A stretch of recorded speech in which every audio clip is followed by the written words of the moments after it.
Hi welcome to my channel Madhu's education alerts. This is your Madhusudan. ఈరోజు ఈ వీడియోలో web ఆప్షన్స్లో మనం ఏవైనా ఒక చిన్న మిస్టేక్స్ కానీ చేసినట్టయితే అది మీ యొక్క సీట్ అలాట్మెంట్ మీద దాని ఎఫెక్ట్ అనేది ఉంటుంది. సో ఈ మిస్టేక్స్ ఏవి చేయకుండా మీరు వెబ్ ఆప్షన్స్ పెట్టుంటారు. ఇప్పటికైనా ఎవరైనా వెబ్ ఆప్షన్స్లో ఏమైనా చిన్న మిస్టేక్స్, నేను ఇప్పుడు చెప్పబోయే మిస్టేక్స్ ఏమైనా చేసినట్టయితే మాత్రం మనకి చేంజ్ చేసుకునే అవకాశం కూడా 13వ తారీఖు ఉంది. కాబట్టి ఒక్కసారిగా ఆలోచించండి.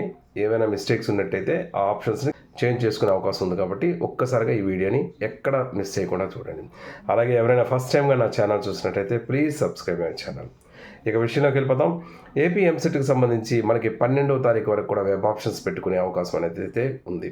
అయితే ఈ వెబ్ ఆప్షన్స్ పెట్టేటప్పుడు మనం ఎటువంటి మిస్టేక్ చేయకుండా మనం వెబ్ ఆప్షన్స్ అనేది పెట్టాల్సి ఉంటుంది. ఎందువల్లంటే మీరు మనకి సెకండ్ ఫేజ్ ఉంది కదా, లేదా థర్డ్ ఫేజ్ ఉంది కదా అనుకోవడానికి లేదు. ఎందుకంటే తెలంగాణ స్టేట్లో సెకండ్ ఫేజ్ ఉన్నట్టుగా ఇన్ఫర్మేషన్ ఉంది, కానీ ఇంకా ఆంధ్ర స్టేట్లో సెకండ్ ఫేజ్ ఉంటుందా లేదా అనేది ఇప్పటివరకు అయితే మనకి ఇన్ఫర్మేషన్ అయితే లేదు. సో ఫస్ట్ ఫేజ్నే ఒక క్రూషియల్గా చాలా కేర్గా మనం చూసి ఈ ఫస్ట్ ఫేజ్లోనే మీరు అనుకున్న కాలేజీలో, అనుకున్న బ్రాంచ్లో, మీరు కోరుకున్న బ్రాంచ్లో, కోరుకున్న కాలేజీలో సీట్ వచ్చే విధంగా మీరు వెబ్ ఆప్షన్స్ పెట్టాలి. సో ఇక్కడ ఏ మిస్టేక్ మీరు చేసినా సెకండ్ ఆప్షన్ ఒకవేళ ఉన్నా కూడా, సెకండ్ వెబ్ కౌన్సిలింగ్ మళ్ళీ సెకండ్ ఫేజ్ ఉన్నా కూడా ఇప్పుడు మీరు కొనుక్కున్నటువంటి సీట్స్ అనేవి కోల్పోయే అవకాశం ఉంటుంది. మీకు మంచి ర్యాంకే వచ్చి ఉండొచ్చు, కానీ ఇప్పుడు కరెక్ట్గా మీరు చూస్ చేసుకోకపోతే సెకండ్ ఫేజ్కి వెళ్ళేటప్పటికి ఆ సీటు మీరు కోరుకునే సీట్ ఉండకపోవచ్చు. కాబట్టి చాలా కేర్గా మీరు ఆలోచించండి. ఏమైనా మిస్టేక్స్ ఉంటే మరొకసారి సరిదిద్దుకునే అవకాశం ఉంది. కాబట్టి ఆఖరి అవకాశంగా కూడా ఉంది. కాబట్టి మీరు మరొకసారి చెక్ చేసుకోండి. ఫస్ట్ ఏంటంటే మీరు ఎన్ని ఆప్షన్స్ పెట్టాలి. చాలామంది జరిగే డౌట్ 20 పెట్టాలా, 30 పెట్టాలా అని అడుగుతున్నారు. నెంబర్ ఆఫ్ ఆప్షన్స్ ఎన్నైనా పెట్టచ్చు. దాదాపు ఒక 100 ఆప్షన్స్ వరకు పెట్టండి.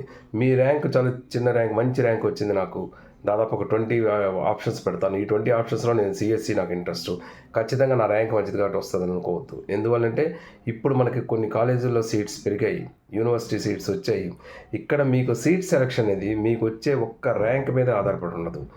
మీ తరక రిజర్వేషన్స్, మేలా ఫిమేలా, అలాగే మీకుండే కమ్యూనిటీ రిజర్వేషన్, క్యాస్ట్ రిజర్వేషన్, అలాగే స్పోర్ట్స్, ఎన్సీసీ, క్యాప్, ఇలా రకరకాల డిఫరెంట్ రిజర్వేషన్స్, తర్వాత local area, non local area, మీ యొక్క రీజియన్, ఇవన్నిటిని బేస్ చేసుకొని మీకు సీట్ అలాట్మెంట్ జరుగుతుంది. కాబట్టి మీకు వచ్చే ఒక్క ర్యాంక్ని చూసుకొని నాకు డెఫినెట్గా వస్తుంది కదా, పర్వాలేదు నేను ఒక 10 to 15 ఆప్షన్స్ పెట్టడం మాత్రం చేయకూడదు.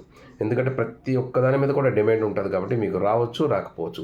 అదే సెకండ్ ఫేజ్లో మళ్ళీ మీరు వెళ్ళేసరికి మీరు కోరుకున్న సీట్ ఉండకపోవచ్చు. కాబట్టి ఫస్ట్ మనం గుర్తుపెట్టుకోవాల్సింది ఏంటంటే నెంబర్ ఆఫ్ ఆప్షన్స్ దాదాపు ఒక 100 అయిన ఆప్షన్స్ పెట్టండి, ఏమాత్రం ప్రాబ్లం లేదు. ఇక సెకండ్ వన్, ఆప్షన్స్ పెట్టేటప్పుడు ఎలా పెట్టాలి. నేను గత వీడియోలో కూడా చెప్పాను. మీరు బెస్ట్ కాలేజెస్, అసలు టాప్ కాలేజెస్ అనేవి ఒక 30 వరకు కాలేజెస్ పెట్టుకోండి. అలాగే బ్రాంచ్ అనేది పెట్టుకోండి. మీకు 2 ఆప్షన్స్ ఇక్కడ. బ్రాంచ్ని చూజ్ చేసుకుంటారా, బ్రాంచ్కే ప్రయారిటీ ఇస్తారా, లేదా కాలేజీకి ప్రయారిటీ ఇస్తారా అని ఆలోచించుకోండి. ఒకవేళ మీరు కాలేజీకే ప్రయారిటీ ఇచ్చినట్టయితే, ఆ కాలేజీలో ఏ బ్రాంచ్ వచ్చినా నాకు పర్వాలేదు అనుకున్నట్టయితే అదే కాలేజీలో ఈ బ్రాంచెస్లోని ఆర్డర్ పెట్టుకొని ఈ బ్రాంచెస్ అన్నీ ప్రతి కాలేజీలో వరాసగా పెట్టండి. అలాగే బ్రాంచ్కే నేను ప్రయారిటీ ఇస్తాను, నాకు సిఎస్సియే కావాలి, మనకి ఏం వద్దనుకుంటే సిఎస్సి, ప్రతి టాప్ కాలేజీలో సిఎస్సి అలా వరాసగా పెట్టండి 30 కాలేజీలో.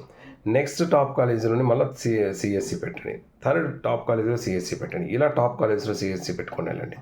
అంటే బ్రాంచే కావాలనుకుంటే ఇది కేర్గా మీరు చేశారో లేదో చెక్ చేయండి. ఎక్కడో ఒక దగ్గర మీకు ఆ సిఎస్సి సీట్ అనేది వస్తుంది. బట్ మీరు పెట్టేటప్పుడు అన్నెసరీగా మీకు ఇంట్రెస్ట్ లేని కాలేజీ, రేపు ఆ కాలేజీ మీకు అలాట్మెంట్ అయితే నేను జాయిన్ అవ్వను అన్నటువంటి కాలేజీకి మాత్రం వీలైనంతవరకు పెట్టద్దు. అలా పెట్టారు అంటే ఫస్ట్ కౌన్సిలింగ్లో మీకు ఆ కాలేజ్ వచ్చేసిందంటే నెక్స్ట్ కౌన్సిలింగ్లో అది రావచ్చు, రాకపోవచ్చు. కాబట్టి వీలైనంతవరకు ఫస్ట్ ప్రయారిటీ నీట్గా మీకు ఇంట్రెస్ట్ ఉన్న కాలేజ్, ఏ కాలేజీ వస్తే నేను ఆ కాలేజీకి వెళ్ళిపోతానన్న కాన్సెప్ట్తో ఉన్న వాటికే పెట్టండి. ఇది సెకండ్ వన్. ఇక థర్డ్ వన్, కాలేజీ కోడ్స్. చాలా కాలేజెస్కి ఏంటంటే సేమ్ కోడ్తో 2-3 కాలేజెస్ ఉంటాయి. అంటే ఫర్ ఎగ్జాంపుల్ ఒక కాలేజీ తీసుకున్నట్లయితే ఆ కాలేజీ పైన 2-3 ఉంటాయి. ఉమెన్స్ కాలేజ్ అని ఉంటుంది, లేదా ఆ కాలేజీతో 2-3 సెక్షన్స్ ఉండొచ్చు. గుంటూరులో ఒక కాలేజ్ ఉండొచ్చు, లేదా హైదరాబాద్లో ఒక కాలేజ్ ఉండొచ్చు. సో గుంటూరులో కాలేజ్ ఉండొచ్చు, విశాఖపట్నంలో ఒక కాలేజ్ ఉండొచ్చు. సో ఇలా కాలేజెస్ అదే కాలేజ్తో ఉండవు. ఫర్ ఎగ్జాంపుల్ మనకు తెలంగాణ తీసుకుంటే మల్లారెడ్డి కాలేజ్ ఉంది. మల్లారెడ్డి కాలేజ్ ఎన్నో బ్రాంచెస్ ఉన్నాయి.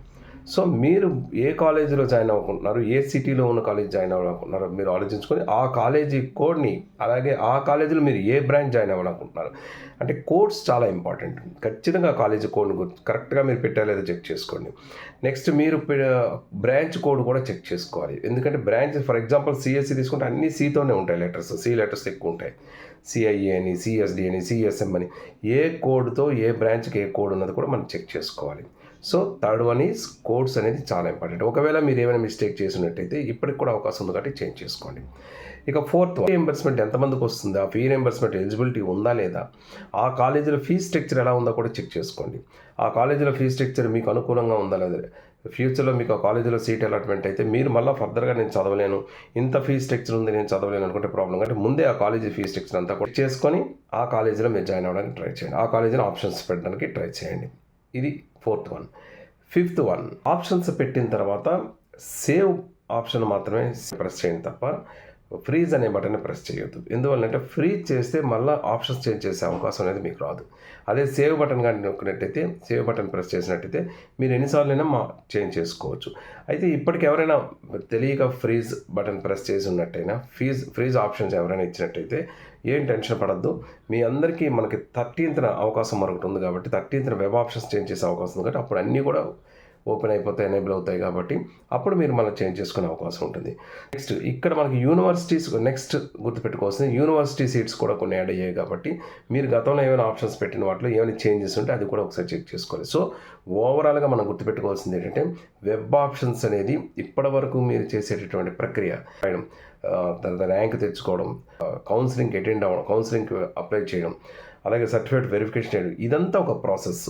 కానీ ఫైనల్గా మీరు వెబ్ ఆప్షన్స్ అనేది ఇదే మెయిన్ ప్రయారిటీ.